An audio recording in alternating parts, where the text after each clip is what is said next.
Bonsoir. Je vais vous dire que je suis très heureux de me retrouver dans cette salle. Ça n'est pas la première fois, et chaque fois que je m'y suis retrouvé, c'était pour commémorer ou pour illustrer Aragon. Merci Aragon. Alors, lorsqu'Aragon est décédé, nous l'avons su presque tout de suite, une bonne partie du bureau politique était absente, parce que c'était pendant les congés de Noël. On a immédiatement pensé, je ne le cache pas, qu'il était digne d'obsèques nationales. Je ne me rappelle plus très bien comment les choses se sont négociées. Je ne suis même pas sûr qu'il y ait eu ce qu'on peut appeler une négociation. À ma connaissance, il y avait le bureau de François Mitterrand à l'Élysée, il y avait une pièce où se trouvait Jacques Attali et une pièce où se trouvait Régis Debray. Et je crois savoir que c'est Régis Debray qui a annoncé la nouvelle au président Mitterrand, suggérant que peut-être on pourrait faire des obsèques nationales. Et Mitterrand n'a pas donné raison, en disant oh, il y a quand même des phrases d'Aragon, des vers qu'on pourrait voir fleurir à la une du Figaro si on accordait des obsèques nationales. Par exemple, feu sur les ours savants de la social-démocratie. Poème qu'Aragon, comme aucun de ses écrits, n'a renié. Aragon assume et a assumé tout ce qu'il avait fait, tout ce qu'il avait écrit. Mais il a pris des distances. Il a dit que c'était un mauvais poème. Pour lui, c'était tout dire. Mais en réalité, le Figaro n'a pas du tout eu recours à ce genre de procédé, puisque au moment des obsèques, il y a eu un formidable article de Jean d'Ormesson qui a dit « c'est le plus grand ». C'est le plus grand poète du siècle. Un article magnifique auquel, au fond, si je faisais un petit discours sur Aragon, je n'aurais pas grand-chose à ajouter. Voilà. François Mitterrand, pour parler de lui en deux instants, connaissait bien Aragon et l'œuvre d'Aragon. Pierre Péan, dans son livre « Une jeunesse française », a republié in extenso un article de François Mitterrand début 1943, écrit à Vichy, où il évoque les promenades au bord de l'Allier, et dans lequel il parle de la poésie française telle qu'elle fleurissait à ce moment-là. C'est un article qui est apparu dans la revue des Chantiers de jeunesse. Mais il y avait de la contrebande dans les Chantiers de jeunesse à l'époque. Et François Mitterrand fait un éloge appuyé d'Aragon, sa poésie, c'est un grand, tout en disant, s'il a fait quelques préfaces, c'est évidemment une allusion à la préface Arma Virumque Cano. Libre à lui, il peut se le permettre. Oui, comment l'habileté avait joué. Voilà, mais il connaissait très bien. Et j'ai eu la curiosité de lire avec plaisir la correspondance qui a été publiée de François Mitterrand avec la jeune Anne Pinjot, ma compatriote de Clermont-Ferrand, mais nous n'étions pas dans le même côté de la ville.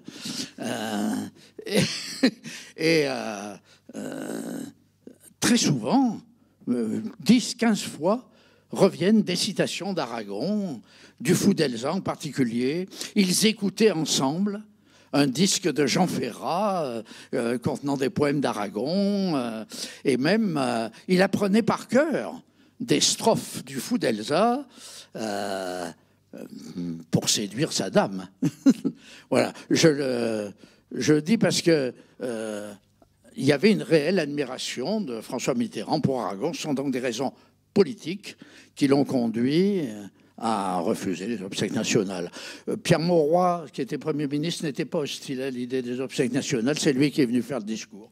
Voilà, les choses se sont passées comme ça. Fallait-il qu'il y ait des obsèques nationales?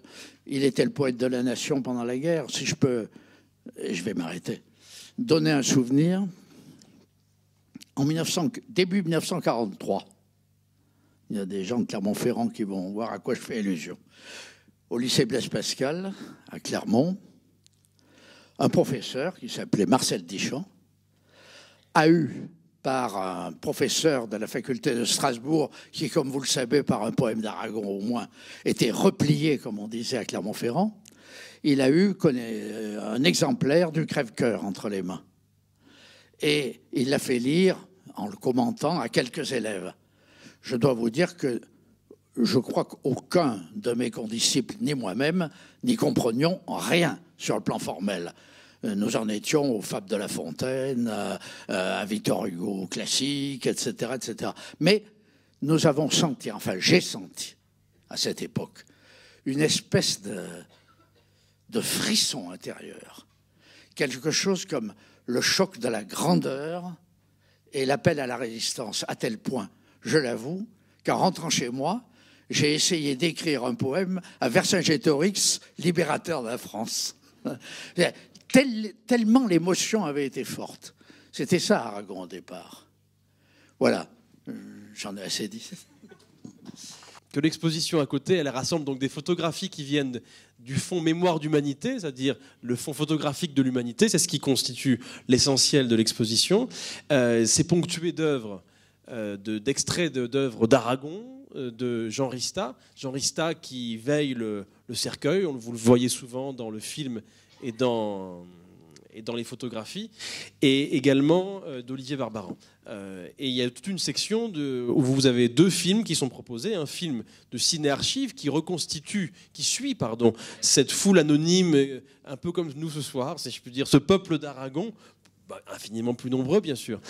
Ce peuple d'Aragon qui est présent là et qu'on retrouve dans cette vidéo de ciné-archive, et vous avez une section également avec le film de François Reichenbach où on entre dans l'appartement de la rue de Varennes, puisque Aragon avait une maison que vous pouvez visiter à Saint-Arnoult-en-Yvelines aujourd'hui, tous les jours de février au mois de novembre, et il a été locataire d'un appartement rue de Varennes qui n'a pas été conservé, mais François Reichenbach a filmé cet appartement qui est absolument impressionnant parce que c'est une œuvre d'art vivante. En réalité, il y a des collages, il y a des tas d'œuvres qui sont présentes là. Et donc, on peut le retrouver ici grâce à Martine Monnier des Films du Prisme qui nous a autorisé à diffuser ce film. Et puis enfin, vous avez donc toute la section des artistiques avec des œuvres donc de personnalités, d'artistes pour une part présents que j'ai cités, et d'autres qui ne sont plus là, comme Gérard Fromanger qui nous a quittés, ou Ladislas Quino, ou quelques autres. Alors, on a parlé de ses funérailles et de ce qu'elle disait, en quelque sorte. Pierre Dharréville l'a dit aussi, la relation avec ce peuple dans sa diversité sociale, ce qui n'est pas si évident, après tout, quand même, pour un écrivain. Mais peut-être je voudrais vous interroger, parce que vous, Alain Trouvé, vous êtes un spécialiste d'Aragon, Pierre Juquin aussi, bien sûr, qui est un biographe d'Aragon, un spécialiste d'Aragon également, mais vous avez récemment travaillé sur le dernier Aragon, c'est-à-dire l'Aragon des années 60-70, celui qu'on connaît moins que celui de la guerre, moins que celui qui a été mis en chanson, et qui pourtant est un poète qu'on semble redécouvrir en ce moment. Est-ce que peut-être on pourrait commencer par l'entendre et demander à Laurence Vielle de nous lire quelques extraits de ce dernier Aragon qui peut-être, si vous n'en connaissez que les versions chantées, vous déroutera un peu parce que c'est un chant un petit peu différent. Puis après, vous nous en direz quelques mots si vous le voulez bien. Bonsoir. Donc, je vous remercie de m'avoir invité pour lire quelques extraits de poèmes, aussi de romans. Donc, je vais lire un premier extrait que Alain Trouvé m'a proposé de lire, un extrait du poème Du temps qui ne passe pas. Et puis un autre extrait, ou quelques petits extraits d'un long poème qui s'appelle Holderlin, et que m'a proposé de lire Monsieur Jurquin. Voilà. Poème Du temps qui ne passe pas. Plus fort, hein? Oui. Je vais parler plus fort, me rapprocher. Voilà. J'appelle poésie cet envers du temps, ces ténèbres aux yeux grands ouverts, ce domaine passionnel où je me perds, ce soleil nocturne, ce chant maudit, aussi bien qui se meurt dans ma gorge, où sonnent à la volée les cloches de provocation. J'appelle poésie cette dénégation du jour, où les mots disent aussi bien le contraire de ce qu'ils disent que la proclamation de l'interdit, l'aventure du sens ou du non-sens. Ô paroles d'égarement qui êtes l'autre jour, La lumière noire des siècles, les yeux aveuglés d'en avoir tant vu, les oreilles percées à force d'entendre, les bras brisés d'avoir étreint de fureur ou d'amour, le fuyant univers des songes, les fantômes du hasard dans leur linceul déchiré, l'imaginaire beauté, pareil à l'eau pure des sources perdues. J'appelle poésie la peur qui prend ton corps tout entier à l'aube frémissante du jouir. Par exemple, l'amour, l'amour, l'amour, l'amour, l'amour.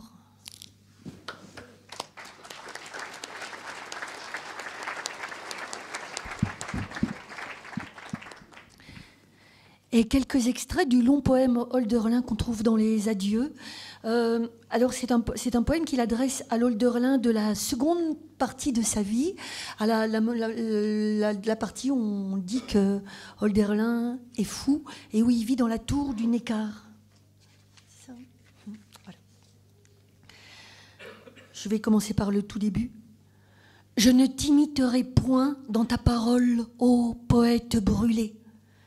Tes forêts intérieures, long incendie incendié sur qui souffle le vent interminable de l'histoire.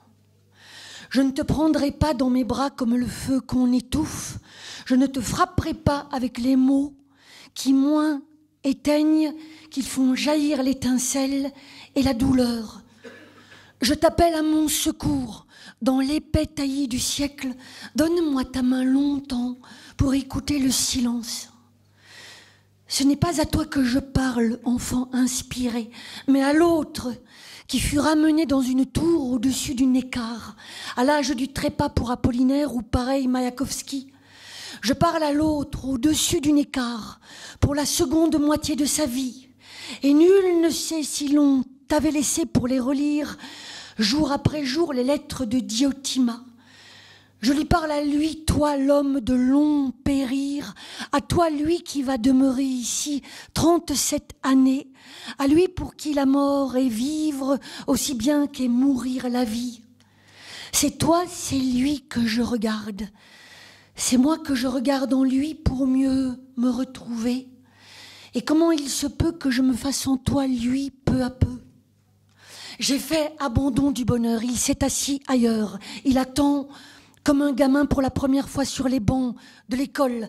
Il attend le Christophe inconnu près de la fontaine afin d'être porté par son épaule, qui traversera la rivière d'un pas géant. La vie est perpétuellement éveil d'un rêve oublié. Le poème, un regret qui précède le jour. Je me perds. Le vent, s'il est fort pour les cheminées, le passant son chapeau roule, il y porte ses mains trop tard pour le retenir, dit qu'il fait un vent fou, de même les paroles. Qui sera le suivant? Un vent fou. Il est commode assurément de tout expliquer par la folie. Où commence la folie? Orphée, lui, descend dans l'incompréhensible enfer, à la recherche d'Eurydice et d'Iotima. Peut-être dans ces jours dont on ne saura jamais rien, l'avais-tu suivi au fond du non-être? La folie, où commence la folie, Hölderlin? Survivre 41 années, voilà bien. La folie. Qui sera le suivant de ces messieurs? Le chapeau roule, une partie de rugby appelée la douleur. Le vent donne le coup d'envoi, le vent fou. Qui sera le fou suivant? Certaines nuits, je m'éveille et je n'ai plus ma raison. Je dors nu. Si je pouvais seulement savoir où tu as pris ce nom italien pour remplacer le bruit souabe que faisaient vers toi les lèvres aimées. Si je pouvais seulement savoir, avec humilité, je m'éveille et je n'ai plus mon chapeau, mon superbe chapeau de paille. Dans la maison noire, il claque des portes. Un vent fou, beau comme la rencontre. Ceux dont le chapeau s'est envolé montrent leur tête à l'avenir. Elle en vaut la peine. À l'aube de mourir, leur tête de toute beauté.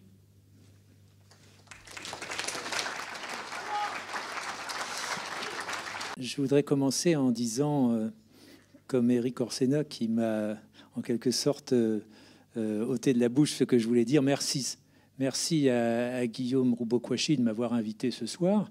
Et merci à tous de bien vouloir m'écouter quelques minutes, surtout que je ne suis pas, et de loin, aussi connu, par exemple, que Pierre Juquin. Et même si j'ai travaillé à l'université à Reims sur Aragon et les Triolet depuis pas mal d'années, je suis d'une certaine façon pas très qualifié pour venir parler d'Aragon dans le cadre de cet hommage. Je mesure, par exemple, en écoutant Pierre Juquin, tout ce qui me manque.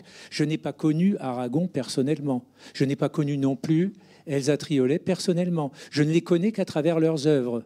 Et du coup, manque quelque chose. Par contre, depuis une dizaine d'années maintenant, j'ai eu le plaisir de rencontrer Pierre Juquin, que je connaissais avant pour l'avoir écouté ou lu. Et nous nous sommes un peu retrouvés parce que j'avais trouvé particulièrement intéressante la biographie qu'il a publiée sur Aragon. Il y a eu de célèbres biographies avant. Il y a eu celle de Pierre Dex, entre autres. Il y a eu celle de Philippe Forest, qui est excellente. Et pourtant, celle de Pierre Juquin ajoute quelque chose, parce qu'il est le seul à affronter directement la question clé, qui est la question du lien entre le politique et le littéraire. Et il l'affronte en connaissance de cause, parce que la chose politique, évidemment, il l'a vécue de l'intérieur, mais l'œuvre littéraire, quoi qu'il en dise, il la connaît à fond aussi.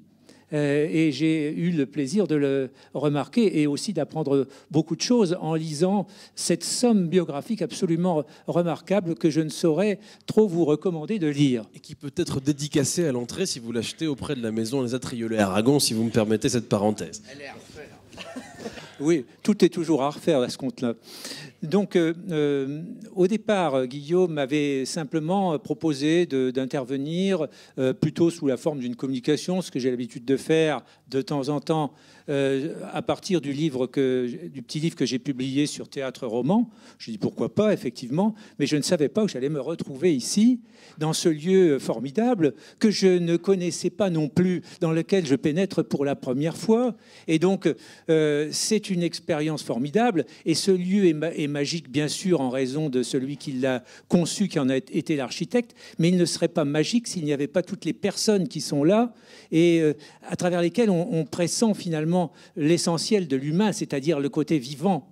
La vie, avec tout ce que ça comporte de complexe, les valeurs, les sentiments, la réflexion, les erreurs, et puis comment tout ça se négocie à un moment donné. Hein. Voilà, alors, finalement, Guillaume a dit, il n'y aura pas de communication, ce sera une table ronde. Donc je n'ai rien réellement préparé. Je vais essayer de répondre pas trop longuement aux questions posées. Hein. Peut-être donc par rapport à ce livre, Le Dernier Aragon, Théâtre Roman. Il n'a pas manqué dans les lecteurs plus ou moins bienveillants d'Aragon, parce qu'il y en a quand même, vous le savez très bien, hein, il n'a pas manqué de gens pour dire « Oh, le dernier Aragon, tout de même, on sent qu'il est vieillissant, il n'a plus toutes ses facultés. » J'exagère à peine. Il me semble que quand on lit Théâtre Roman, on est frappé, au contraire, par la façon dont le vieil Aragon, il a 77 ans au moment où paraît ce livre, ça n'est pas aujourd'hui si vieux que ça, il avait toutes ses facultés, et toutes ses facultés, on le sent bien dans la lecture de ce livre. Hein. Donc le vieil Aragon, évidemment, affronte une certaine forme de destruction de l'identité, de destruction de soi, de destruction de sa propre écriture, parce qu'Aragon a tout essayé. Hein, il affronte cela, mais il l'affronte et il le maîtrise poétiquement. Autrement dit, ça n'est pas le livre de quelqu'un qui, finalement, n'aurait rien à nous dire. En essayant quand même un petit peu de réfléchir avant aujourd'hui et en reparcourant Théâtre Roman, à chaque fois que je relis ce livre, je découvre des choses nouvelles auxquelles je n'avais pas pensé. C'est-à-dire que Aragon, du début à la fin, fait partie de ces auteurs qui vous apprennent quelque chose. J'ai appris en tant qu'universitaire beaucoup de choses et j'ai essayé d'en dégager à ma façon ce que j'avais cru comprendre en le lisant. Et autre point aussi très important, il fait partie de cette rare catégorie d'écrivains. Une fois que vous l'avez lu, vous avez envie vous-même d'écrire sur lui ou sur autre chose. Mais ça, c'est formidable. Pierre le disait tout à l'heure, mais il fait partie de ces écrivains qui stimulent l'envie d'écrire. Autrement dit, Aragon n'est pas de ceux qui jouent à la posture du grand écrivain qu'il n'y aurait qu'à admirer sans avoir à y ajouter autre chose, alors que finalement, dans théâtre-roman en particulier, et ça c'est assez frappant, il trace aussi d'une façon remarquable la place du lecteur en tant que personnage et acteur possible d'un acte de langage qui viendrait en quelque sorte répondre au livre. Le livre n'est pas fermé, il y a une espèce d'ouverture formidable. Et ça n'est pas le cas d'un certain nombre de grands écrivains ou considérés comme tels, qui considéraient, me semble-t-il, que le lecteur, le vrai lecteur, c'est-à-dire celui qui n'est pas l'écrivain en train de se relire, mais le tiers lecteur, n'aurait autre chose à faire que d'admirer. Je t'interromps 2 secondes parce que j'ai honte de le faire parce que Laurence Viel est là et qu'il lit infiniment mieux que moi. Mais comme Éric Orsena l'a lu aussi, je voudrais vous lire un petit passage de théâtre-roman. Théâtre-roman, c'est donc un texte étrange parce que vous dites théâtre-roman, de quoi il parle? Il parle du théâtre et du roman. Non, c'est le titre de l'ouvrage qui s'appelle Théâtre-roman et qui est un de ses derniers ouvrages. Et je vous lis un petit extrait qui est au début d'une section qui s'appelle « Écrit sur le carnet de la blanchisseuse ». Parce que tout ce qu'on vous a dit est juste sur la destruction, mais peut-être que vous vous dites que c'est illisible et que c'est incompréhensible et qu'il n'y a rien à en tirer. Je vous en lis un tout petit bout pour vous rassurer et vous inviter à certains égards à parcourir, dans le sens de ce qu'a dit Alain Trouvé. C'est drôle. Bien des femmes ont été folles de moi. Je n'ai jamais aimé que les autres. Celles qui aiment se laisser aimer, celles qu'on ne pourra jamais avoir, celles des bras de qui l'on sort comme d'un rêve. Pas si sûr que cela jamais ait pu se produire. Celles d'un regard qui rétablisse la distance infranchissable. Celles dont on n'est jamais certain qu'elles diront quand se revoir ou si elles viendront au rendez-vous qu'elles donnent. Celles dont on sait toujours qu'elles n'ont que permis, que dénié, que pourquoi ce jour-là, mon Dieu, pourquoi supporter ma folie? Les femmes qu'on n'aurait pas le droit après de reconnaître ou de saluer d'un simple clin d'œil, qui me donne le sentiment que tout fut par erreur, ennui, lassitude, inattention peut-être. Les femmes de l'impossible. Et je continuerai, on pourrait continuer bien longuement, mais vous auriez trop vu que je lisais pas très bien. Donc on va s'en tenir là, mais c'est pour vous inviter. C'est effectivement, voilà, théâtre-roman, c'est ça aussi. Donc je voulais peut-être dire un petit mot. Donc je vais vous lire un extrait du Fou d'Elsa. Et vinrent les gens chez Ibn Amir lui demander ce qu'il voyait d'eux, et des temps lointains et du temps proche, et vinrent chez Ibn Amir les gens qui ne pouvaient imaginer la fin de Grenade.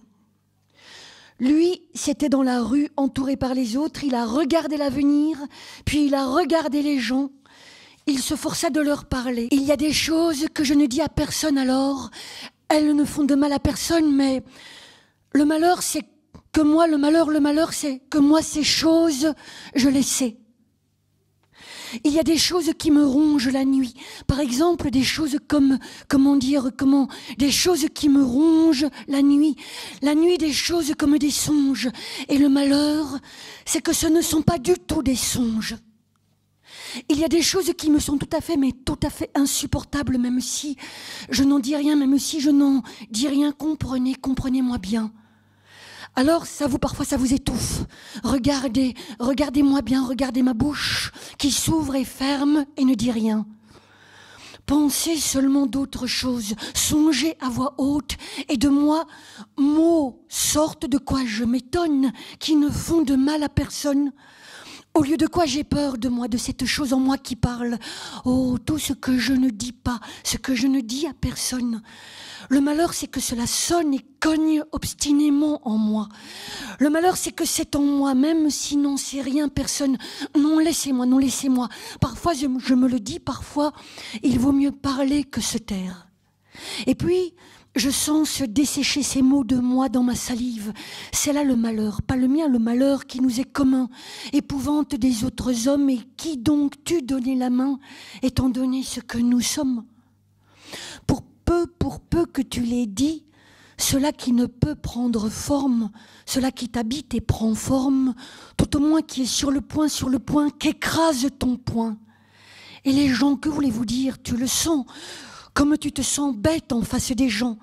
Qu'étais-je à dire, ah oui, peut-être qu'il fait beau, qu'il va pleuvoir, qu'il faut qu'on aille, ou donc, même cela c'est trop, et je les garde dans les dents, ces mots, de peur qu'ils signifient, ne me regardez pas dedans. Qu'il fait beau, cela vous suffit. Je peux bien dire qu'il fait beau, même s'il pleut sur mon visage. Croire au soleil quand tombe l'eau, s'il pleut, tant pis l'orage. Les mots dans moi meurent si fort, qui si fortement me meurtrissent. Les mots que je ne forme pas, est-ce leur mort en moi qui mord? Le malheur, c'est savoir de quoi je ne parle pas à la fois et de quoi cependant je parle. C'est en nous qu'il nous faut nous taire.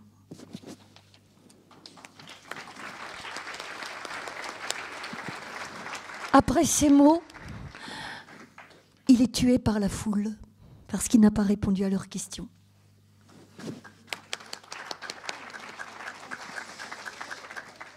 Alors on remonte dans le temps, vous voyez, on était parti de la toute fin, théâtre, roman, et là on nous voici en 63 avec le Fou d'Elsa, et peut-être qu'on peut même faire un plan large, parce que si on remonte de décennie en décennie, ça va être un petit peu long, et je sens que vous avez déjà soif. Alors, rapidement peut-être, Pierre Juquin, somme toute, s'il y avait des personnes ici qui peut-être connaissent Aragon par la chanson, parce que c'est souvent la porte d'entrée, et c'est une porte d'entrée magnifique et merveilleuse, parce que dans un monde où il y a si peu de poésie, que finalement elle puisse arriver chez tant de millions de personnes, c'est magnifique à certains égards. Et donc si certains ne connaissaient Aragon que par la chanson, et que toi tu devais leur dire, lisez Aragon, qu'est-ce que tu leur dirais? Pourquoi lire Aragon? Oui, c'est une question difficile et simple en même temps. Je voudrais quand même risquer une petite hypothèse, cher Alain Trouvé, à propos du dernier Aragon. Je peux? Mais très vite. Une chose qui est évidente, c'est qu'Aragon, bien que fatigué, même malade, a déployé une activité considérable dans son grand âge. Et il a voyagé, il a encore écrit. Et la chose qui m'est apparue depuis très longtemps évidente, claire, c'est qu'il voulait afficher ce que j'appellerais le scandale de la liberté. La liberté du vieil homme, la liberté du vieil écrivain, qui, quels que fussent les préjugés, les on-dit, etc., affichait cette liberté. Dans un parti communiste qui, à l'époque, n'était pas forcément ce qu'il est aujourd'hui, par exemple, et qui avait encore un certain nombre de préjugés sexuels, par exemple. Ça me paraît évident. La liberté d'un Aragon fatigué qui déployait une activité inlassable, à la fois très personnelle et très collective. Un des traits, une des raisons pour lesquelles je crois on peut vibrer à Aragon aujourd'hui, le sentir, l'aimer, c'est la fraternité, la solidarité. Cet homme qui était quand même, disons-le clairement, je l'ai entendu raconter un peu différemment sa jeunesse, mais enfin, c'était un grand bourgeois.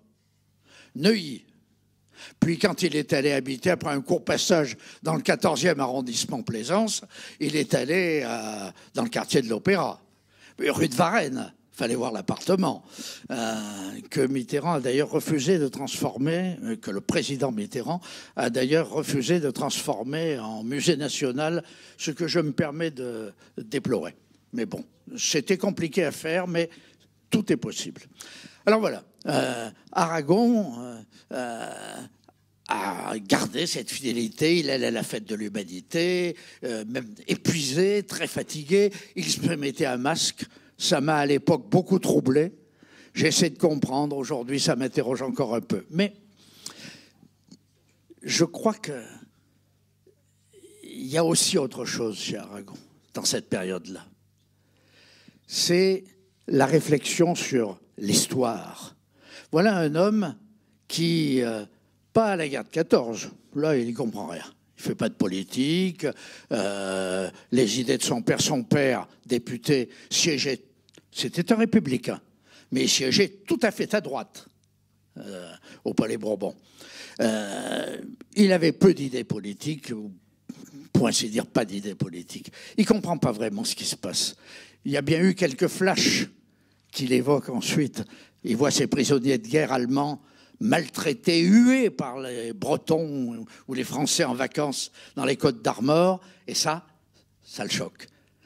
Il voit ces mineurs allemands, sarrois, qui se révoltent contre les normes imposées par l'armée française, et il sent quelque chose qui passe. Je crois qu'aussi il a été, je l'ai déduit d'une ou deux allusions qu'il m'avait faites, très marqué par la façon dont l'armée française, en 14-18, traitait les troupes noires, les Sénégalais, comme on disait.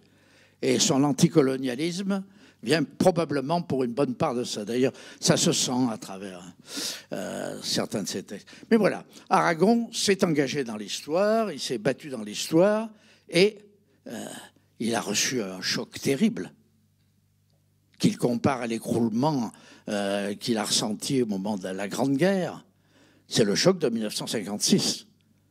Je peux vous raconter d'ailleurs que quand Maurice Thorez et son épouse Jeannette Vermersch sont revenus du congrès où Nikita Khrouchtchev avait dévoilé en partie, mais enfin c'était un choc, les crimes, les fautes graves de Staline, ils ont passé la nuit chez Aragon, rue de Varennes. Et ils ont parlé avec Aragon une bonne partie de la nuit, ils ont dormi chez lui. Et la question autour de laquelle tournait Thorez, c'était est-ce que nous aurions pu savoir ce que Khrouchtchev, ou une partie de ce que Khrouchtchev a révélé sur Staline. Et Thorez m'avait dit, ce que je reproche le plus à Staline, c'est qu'il m'a trompé. Bon, vous penserez ce que vous voudrez de tout ça. Tout ça pour dire, il y a eu une immense réflexion d'Aragon à partir de là sur l'histoire. Et il est arrivé à cette idée qui avait germé déjà pendant la Deuxième Guerre mondiale, pendant la Résistance. Il n'y a pas d'amour heureux et pas plus que de toi l'amour de la patrie. Il est arrivé à cette idée que l'histoire est, pour en prendre le langage des troubadours qu'il affectionnait, l'histoire est à douleur, comme l'amour. Il n'y a pas d'histoire heureuse. L'histoire est tragique, elle est dure, ou plutôt, elle se développe à la confluence de la douleur, de la souffrance et de l'espérance. C'est la réflexion d'Aragon qui apparaît aussi dans le Fou d'Elsa, etc. Mais à partir du moment où Thorez disparu, des changements se font dans le Parti communiste français, Khrouchtchev va disparaître de la scène. En 1968, c'est l'affaire tchécoslovaque qui a profondément ému Aragon. Il a parlé de se suicider. Je peux témoigner qu'il a envoyé un coup de fil à la direction du parti, à Waldeck Rochet, qui était le secrétaire du parti à l'époque, depuis la Suisse où il se reposait avec Elsa, pour dire « si vous ne condamnez pas, je me suicide ».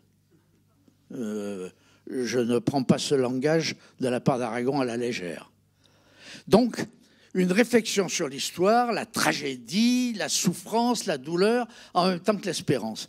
Mais il me semble qu'avec des poèmes comme Hölderlin, dont on parlait, et d'autres, il fait un pas de plus. Il va encore plus loin. Dans ce poème, ce qui m'a frappé, c'est qu'il y a à la fois la grande souffrance, la tragédie, et l'idée, mais je suis plus fort parce que maintenant, je sais que l'histoire est à douleur. Je sais que l'histoire est tragique. Je sens ça dans ce poème. On avait parlé de Hölderlin avec Aragon. C'était une façon de parler. Il faisait feu de tout bois. On parlait de Hölderlin à l'époque. Hop, il avait le chic pour découvrir des choses incroyables. Dans Hyperion, il va découvrir ce passage dont personne ne parlait. Hyperion qui déplore les crimes commis par ses compagnons de combat. Alors que la façon de présenter Hyperion, à l'époque, c'était la fusion dans la nature, le divin, etc. etc. Voilà. Je crois qu'Aragon, là, fait un pas de plus. Il s'interroge sur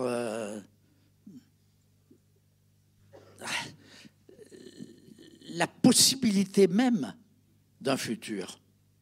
Dans le Fou d'Elsa, le futur est une question lancinante pour Aragon. Il a même été s'imaginer, ce qui n'est pas tout à fait faux, mais pas tout à fait juste grammaticalement, que l'arabe n'a pas de futur. La question du futur est posée pour lui. Et alors, j'en arrive à cette question que je pose à Alain Trouvé. Dans Théâtre roman, comme dans des poèmes de la même époque, Aragon s'interroge sur lui-même, son identité, rebat les cartes, etc. Mais je me demande si il ne s'interroge pas sur qu'est-ce que le monde va devenir, qu'est-ce qui est en train de changer. Le poète est un lieu de plus vive sensibilité de l'époque à elle-même. Ça n'est pas seulement le personnage Aragon, l'individu Aragon avec son histoire, le grand poète Aragon avec son génie. C'est aussi l'humanité, la société. Qu'est-ce qui se passe? Vers quoi on va? Qu'est-ce qui naît? Qu'est-ce que va être ce futur? C'est une hypothèse une hypothèse de travail pour le creuser. C'est-à-dire, c'est un peu la façon de voir la création poétique qu'on sent déjà dans ce texte, un roman né sous vos yeux. Il sort de l'inconscient, d'où les phrases de réveil, les incipites, une phrase tout d'un coup et tout le reste va suivre, parce que ça fait remonter ce qu'il a porté en lui. Mais ce qu'il a porté en lui inconsciemment, c'est aussi, dit-il, la réflexion de la société, le trouble profond de la société, les inquiétudes, les angoisses de la société. Et la fraternité n'est pas seulement une démarche d'Aragon pour aller vers les autres, mais c'est aussi la recherche de ce que peut bien être l'avenir de l'humanité. Je ne sais pas si je suis bien clair. Si. Bon, tu n'as évidemment pas du tout répondu à ma question, mais c'était très bien quand même. Alors, mais tu en as posé une autre, donc je vais m'effacer. Vas-y. Non, merci Pierre pour cette question. Je crois qu'effectivement, Aragon est peut-être beaucoup plus modeste qu'on ne pense là-dessus et laisse aussi aux générations à venir le soin de répondre à des questions dont il n'a pas toutes les clés. Mais il me semble quand même qu'il est écrivain. Tu l'as dit tout à l'heure. Il est romancier, poète, tour à tour, et souvent, les deux sont mêlés, le plus souvent même, puisqu'il y a des formes mixtes d'écriture qui se développent. Si la littérature a quelque chose à dire sur l'histoire, ça n'est pas en concurrence avec les livres des historiens. Les livres des historiens sont là pour ça. Il me semble que ce que le dernier livre d'Aragon éclaire, mais tous les livres de sa dernière période, finalement, c'est d'essayer de comprendre qu'est-ce qui nous est arrivé. Qu'est-ce qui nous est arrivé à tous? Comment ça se fait que nous savions et nous n'avons pas voulu savoir? Alors ça s'appelle, en psychologie ou en psychanalyse, je suis désolé d'employer des grands mots, mais c'est un mot en même temps qui, aujourd'hui, partout, ça s'appelle la psychose. C'est-à-dire, je sais, mais je ne veux pas savoir. Ça s'appelle le déni. Alors, par exemple, dans Le Fou d'Elsa, il y a un poème qui s'appelle Le Contre-champ, dont Lacan, dans un de ses séminaires, avait pris des vers pour exemple, justement, de l'analyse de la psychose. Ces vers, si je ne me trompe pas, c'était « Je suis ce malheureux comparable au miroir qui peuvent réfléchir et ne peuvent pas voir ». Et dans Théâtre roman, il y a la même chose. Il y a dans ce que je vois, il y a ce que je ne vois pas. Autrement dit, l'écriture d'Aragon plutôt que d'aller lui demander des mea culpa qu'il n'aurait pas fait à temps, etc., comme certains disent, l'écriture d'Aragon, d'une façon unique, nous permet, si nous entrons dans le jeu, d'essayer de comprendre qu'est-ce qui nous est arrivé collectivement. Parce que ce n'est pas seulement une affaire individuelle, c'est aussi une affaire collective. Et ça a évidemment quelque chose à voir avec le tragique. Dans le tragique, il y a de la grandeur. Si on n'a pas de grandeur, il n'y a pas de tragique, il y a juste du dérisoire. Or, Aragon affronte cette situation tragique dans Théâtre roman, mais il l'a déjà affrontée dans les romans précédents. Cette situation insurmontable d'une certaine façon. Je sais que l'idéal auquel je me suis consacré a été complètement perverti, dévoyé. Je le sais, et en même temps, je n'y renonce pas. Je n'y renonce pas. Donc ça, c'est une contradiction tragique. Mais il n'y a pas la solution complète. J'ai, en relisant tout à l'heure, comme ça, en parcourant l'épilogue des poètes, j'ai trouvé ces deux vers qui pourraient être un élément de réponse parmi d'autres et qui expliquent la fascination que personnellement je ressens pour l'écriture d'Aragon. Il dit ceci: « Nous ne sommes pas seuls au monde à chanter, et le drame est l'ensemble des chants. » Et c'est ça qui est très beau chez Aragon. Alors, Aragon consonne avec Hölderlin, poète, immense poète, mais qui a lui aussi affronté une certaine forme de folie. Mais la folie, c'est le mal de notre époque d'aujourd'hui. Et si on sort du communisme, sur d'autres sujets, vous savez aussi bien que moi qu'il y a des tas de gens qui savent et qui ne veulent pas savoir. Donc, le roman, la littérature, comme le disait Aragon dans Blanche ou l'oubli, ça nous sert à comprendre comment marchent les têtes. Ça ne nous sert pas à avoir les clés de l'histoire. Mais comprendre comment marchent les têtes, c'est déjà formidable. C'est un pas en avant immense. Qui est-ce qui a fait ça à ce degré-là? À ma connaissance, pas grand monde. Et Aragon le fait à chaque fois en explorant d'une façon incomparable le champ des autres. Il y a par exemple dans Théâtre de roman des chapitres entiers sur les auteurs tragiques, sur Racine, et aussi sur un tragédien tout à fait inconnu, mais que Aragon a exhumé en quelque sorte de l'histoire littéraire, qui s'appelle Montchrétien. Montchrétien, huguenot, se battant et mourant pour une cause perdue, mais quand même mourant avec le panache de la mort. Parce qu'effectivement, Aragon, on le sait, il a affronté le danger, il aurait été tout à fait capable, j'imagine, de ne pas simplement parler en l'air. Donc, il y a cela. Et si je peux me permettre juste une parenthèse un peu personnelle, en arrivant tout à l'heure de Reims, puisque je suis rémois, je ne vous l'ai pas dit, mais ça n'a aucun intérêt, en fait, j'arrive à la gare de l'Est, et au lieu de faire comme d'habitude quand je viens dans Paris, c'est-à-dire de descendre vers le centre de Paris, je viens enfin ici, où j'aurais dû venir avant, et je parcours ces rues. La rue de Verdun, l'avenue de Verdun, le quai de Valmy, le quai de Jemmapes, la rue Louis Blanc, et je passe aussi devant l'école primaire de la Grange-aux-Belles. Et pour tous ceux qui connaissent Aragon et qui connaissent son rapport à l'histoire, ça me faisait penser en cheminant qu'il y a quelque chose de plus grand dans les valeurs que la perversion des valeurs à laquelle nous avons assisté, hélas, tragiquement au XXe siècle. C'est-à-dire qu'en même temps que l'humanité doit regarder en face ses errements, elle ne peut pas vivre sans valeur. Elle ne peut pas se passer de l'idéal. Et d'une certaine façon, par exemple, l'idéal, c'est quelque chose de tout simple qui n'a pas été condamné par le stalinisme, quelles que soient les horreurs qu'il a engendrées. C'est par exemple le besoin de justice sociale. Voilà une valeur qui encore aujourd'hui résonne.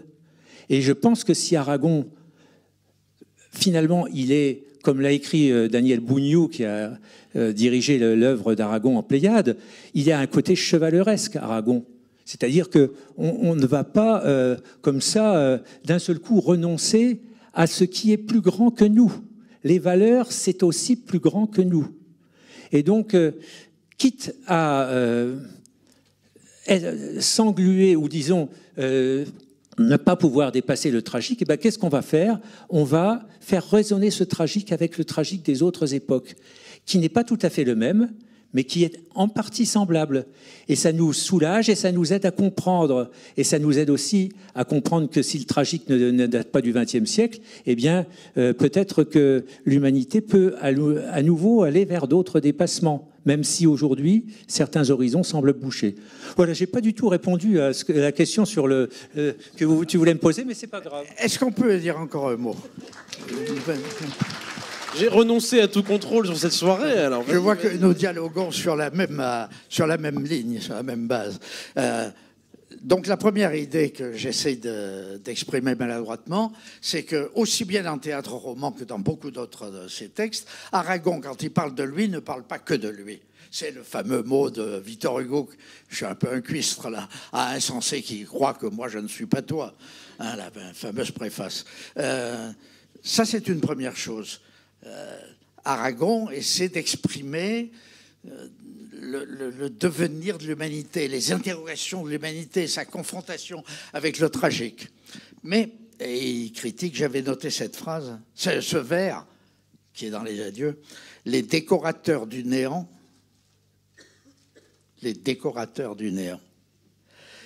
les nouveaux dresseurs d'idoles. Je ne suis pas de ceux-là. Il faut regarder la réalité en face, se confronter à elle. Ça, je crois que c'est très important. Mais en même temps, je ne sais pas si tu penses la même chose, Alain. Il me semble que dans le même moment, tout ce changement, cette recherche se fait entre 64, 65, 68 chez Aragon. Il est prêt, au moment du drame de la Tchécoslovaquie, à affronter le tragique immédiat. En même temps, il élabore une réponse que je trouve, par exemple, dans le Fou d'Elsa. C'est un aspect du Fou d'Elsa, qui est on ne peut pas voir l'avenir comme sous la forme d'une utopie préconçue, sortie de cerveaux bien armés, qui ont tout inventé, tout fabriqué, qui le parachutent. Il m'a même dit ça à propos de la réforme de l'enseignement. Il m'a dit, méfie-toi, elle sera forcément faite par les peuples, donc différente de ce que tu as prévu. J'en ai tiré une leçon, c'est fondamental. Et dans le Fou d'Elsa, comme dans d'autres textes de l'époque, et je vais en citer un et m'arrêter là, il y a cette idée, bon, il y a les luttes, il y a les combats des peuples, il y a tout ce qu'on sait. Non, mais parce que tout ce qu'on sait, mais il y a un public varié, peut-être dire un tout petit mot de ce que c'est que le Fou d'Elsa, parce que tout ce qu'on sait, mais tout le monde ne le sait pas. Le Fou d'Elsa. Oui, un mot peut-être, parce que tout le monde ne le sait pas. Le Fou d'Elsa, c'est un immense poème d'Aragon, dont je dirais pour ma part, mais j'exagère, je suis simpliste, c'est la légende des siècles d'Aragon. C'est un grand poème philosophique dans lequel il élabore l'idée de l'amour, etc. Mais j'y vois autre chose aussi. C'est l'idée que l'auto-évolution de l'humanité, l'autodéveloppement de l'humanité, le dépassement de l'humanité par elle-même se fait à travers l'amitié, l'amour, la culture. L'Andalousie idéale, ce rapprochement, ce dialogue, en même temps que cette compétition des différentes cultures entre elles, c'est ce qui peut faire avancer l'humanité. Et là, je me permets de rapprocher cette idée que j'évoque de façon extrêmement sommaire et simpliste d'un texte dont j'ai vu la naissance, des visus, comme on dit. C'est le petit passage de la résolution de 1966, adoptée à l'unanimité, pas dans cette salle, par le comité central du Parti communiste, qui était réuni dans une salle à Argenteuil. C'est une résolution sur les problèmes de la culture. Vous vous rappelez tous, je crois, et toutes, la façon dont ça s'était passé. Ça a été 1000 fois raconté. Nous avions commencé à élaborer une résolution assez formelle, à notre façon. C'était une drôle de tambouille, on faisait de notre mieux. Et il arrive furieux. Il écrit 25 lignes au stylo à encre Waterman bleu, et on a compris tout de suite que c'était à prendre ou à laisser. Et c'est ces 25 lignes que tout le monde connaît ici, évidemment. C'est la culture qui fait avancer l'humanité. C'est la culture qui est le propre de l'homme. Et les créateurs, il emploie le mot création, ce qui lui a valu d'être injurié par, disons un nom par exemple, le jeune Philippe Solers. Tu comment Aragon Cardin, la culture. Oui, la culture, la création de l'homme, la peinture. Parce que dans l'idée d'Aragon, tous les arts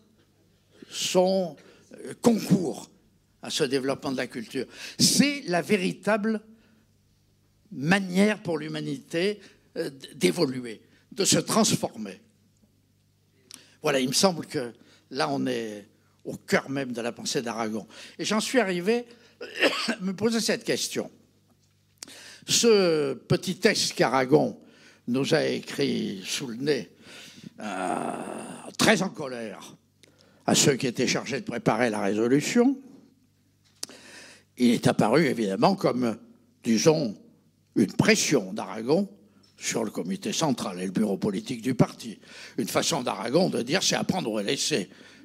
Avancez, camarades. Merci Aragon. Mais je crois que, en réfléchissant aujourd'hui, c'était en même temps une espèce de synthèse, de mise au point des idées d'Aragon qui est germé depuis un certain nombre d'années pour lui-même. C'est une hypothèse, je te la soumets, toi qui es un universitaire et qui est plus fort en recherche que moi. Mais je crois que c'est vraiment l'idée centrale. Aragon pense à sa vie. Aragon, tout est autobiographique chez lui, comme chez Hugo d'ailleurs, chez ces grands fauves de la littérature. Tout est autobiographique, ils sont tout entiers dans ce qu'ils font. Mais ce n'est pas le fond. Le fond, c'est la communion avec tous les autres. Le mot communion n'est peut-être pas bon.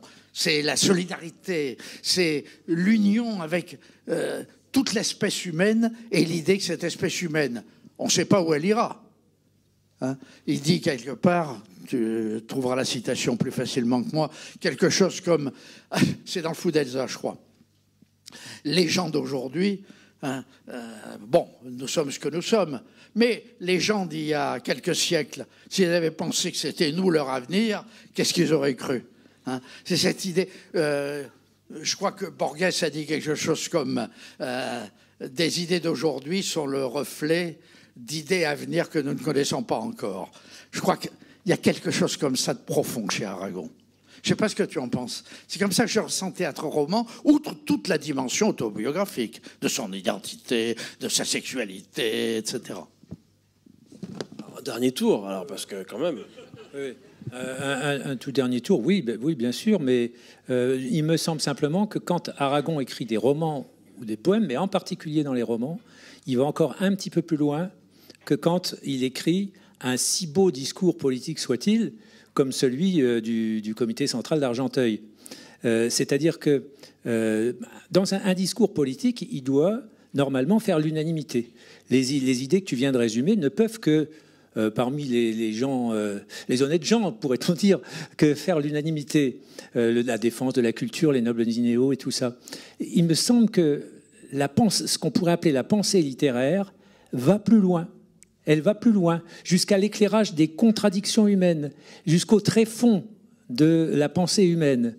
Et ça, le texte d'Aragon nous le donne à lire, et d'une certaine façon nous invite à le lire, puisque, comme je disais tout à l'heure, il dit quelque part, justement, dans Théâtre-roman, que l'homme écrit n'existe que s'il est l'homme lu. Donc, le dernier mot est à l'homme lu, c'est-à-dire aux autres.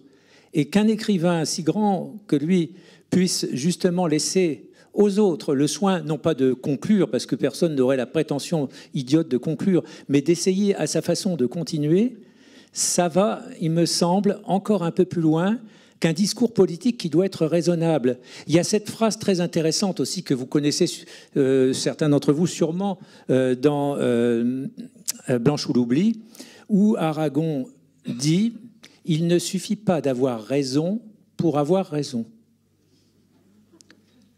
Ça a l'air tout simple, Mais tout est là. Parce qu'avoir raison, nous sommes un certain nombre, et j'en suis aussi, à savoir ce que ça voulait dire. Et on peut avoir l'illusion qu'on a raison, et puis finalement s'apercevoir avec le temps que cette raison qui avait l'air si belle, ben, elle avait des failles qu'on n'a pas vues ou qu'on n'a pas voulu voir, etc. Et donc cette phrase, il ne suffit pas d'avoir raison pour avoir raison, ben, c'est une phrase de romancier. C'est une phrase d'un écrivain qui pense les questions, mais en écrivain, et qui nous laisse le soin d'y réfléchir. Est-ce que je peux ajouter encore un petit mot? Mais oui, parce que vous, on va faire une votation, on va faire un vote. Moi, je cherche ce soir, je fais des hypothèses et je profite de la présence d'Alain et de votre présence pour voir si ça fonctionne. Je crois que pour Aragon, l'avenir existe. Cet avenir, nous savons qu'il sera couleur d'orange, etc., mais nous ne savons pas ce qu'il sera. Nous ne savons pas quand il viendra. Donc, il y a à la fois chez lui le sentiment du tragique de l'histoire, le sentiment de terrible échec qui a été ce à quoi nous avons cru, pourquoi on s'est battu, aussi un effort d'analyse du stalinisme lui-même, parce qu'il dit c'est une forme de réalité politique à l'égard de laquelle nous avons été crédules et qui a créé les conditions de la crédulité. C'est profond, ça. C'est-à-dire que le stalinisme est une forme d'engendrement de la crédulité. Ouais. C'est évidemment des leçons qu'il donnait aussi, et qu'il se donnait à lui-même, sans jamais faire la leçon à personne. Je crois donc qu'aujourd'hui, on peut lire Aragon, le méditer, le revoir, parce qu'il nous parle de nous. Et il parle souvent aux jeunes. D'ailleurs, qu'est-ce qu'on a fait lire aux obsèques d'Aragon? On a fait lire La fin des poètes par un très grand artiste qui s'appelait Chaumette. Et il lit la fin de ce poème où il a décrit tout le tragique, où même il évoque pour la première fois la Grèce. Mais c'est la Grèce de Byron. Il avait, vous savez, la bague de Byron. Il en avait fait don à Arista.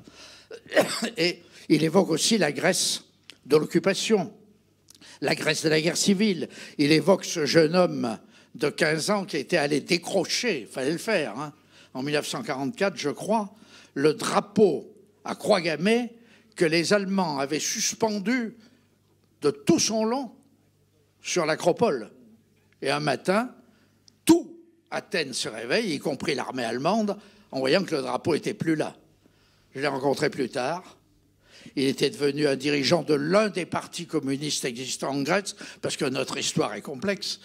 Et il a fini, il vit peut-être encore, je ne sais pas, c'était Madolis Lesos, par une fonction honorifique ou dirigeante dans le parti de gauche qui malheureusement a été écrasé par Mme Merkel et l'Europe. Je crois que c'est ça qui me touche le plus chez Aragon. Cette pensée qu'il avait, il y aura un avenir, c'est certain.